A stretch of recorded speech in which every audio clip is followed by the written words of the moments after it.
Hello everyone, મારું નામ છે ચિરાડી Shah. Hello everyone, my name is Ritesh Shah. We both are working in the IT company and we are living in the Ahmedabad. આજે અમે વાવિશની fertility ઇન્સ્ટિટ્યૂટમાં આવ્યા હતા મારી delivery માટે, જે મને નેચરલી કન્સેપ્ટ થઈ હતી અને અહીંયાના સ્ટાફના ખૂબ જ સરસ સપોર્ટ સાથે અમે વિધાઉટ એની કોમ્પ્લિકેશન્સ એ સપનું મેળવ્યું છે જે અમે કદાચ જોયું પણ ન હતું. આજથી ઘણા વર્ષો પહેલાં અમે ખૂબ ટ્રાય કર્યો હતો બેબી માટે. ત્યારે આઈવીએફ માટે અમે વાવિસીનો સંપર્ક કર્યો હતો અને ત્યારે પાર્થ સર, જાનકી મેડમ અને બિનલ મેડમના સપોર્ટથી, મોટિવેશનથી અમારે ઘેર એક બાબો આવ્યો હતો, જેથી અમે ખૂબ ખુશ હતા.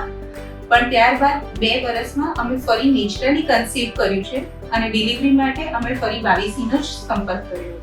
અહીંયાના સ્ટાફનો ખૂબ જ સરસ સપોર્ટ છે. બધી જ રીતે આપણને હેલ્પફુલ રહે છે, સપોર્ટ કરે છે. કોઈ વસ્તુની ક્યાંય કોઈ અગવડતા અમે ભોગવી નથી અને સ્ટાફની સાથોસાથ ડોક્ટર્સ પણ એટલા જ સપોર્ટિવ છે, આપણને મોટિવેશન પણ આપે છે અને ક્યાંય કોઈ કોમ્પ્લિકેશન્સનો અમે ફેસ કરી નથી. તેથી ખૂબ સારો અમારો એક્સપિરિયન્સ રહ્યો છે અને હું બધાને બી એ જ રિકમેન્ડ કરીશ કે આઈવીએફ પછી પણ નેચરલ કન્સીવ થઈ શકે છે અને ત્યારે ખૂબ સપોર્ટ મળે છે એમને.